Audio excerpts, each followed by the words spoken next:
It's a blank space in the middle of urban environment, so it's just, you know, these things are invisible until you activate them with some kind of art or colour.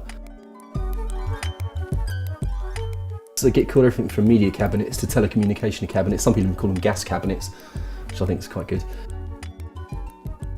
So, you know, every inch of our world is covered in something, and they're kind of like one thing that's blank. So I thought, fantastic, you know, get in there, do something, you know, which just fits the shape, you know, and then you can have some, you know, pop art sticking out the pavement.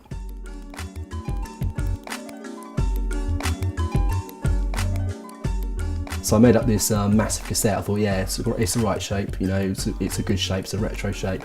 And I sort of stood there in front of them and sprayed it onto this box, and it's kind of clicked for them. I think when people when they see public art and they see anything which has been spray painted, they immediately think it's illegal.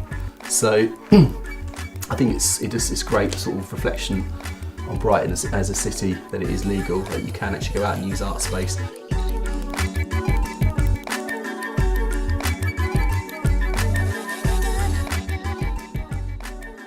I think it's important where you do something, the location of something is part of the art. So if you just go out there and do it everywhere, then I think the relevance of the location or the object would disappear if it was everywhere. I think it's important where you do something and the object you choose. I think most graffiti artists would agree with that, because, you know, everyone wants to get up in the best place, get in the highest place, the weirdest place, the best shaped place, you know. So, and it relates to what you're actually doing as well. If you can get a good synthesis between the image and the object you're doing it on, like the cassette fitting on the box, and I think, you know, you've kind of nailed it. Especially in Brighton, it's just absolutely crammed full of work, so you need like a central pivoting point in order not to get lost in it. With me, it's cassettes, I suppose. From that, you just kind of move out and you just transfer it into other ideas.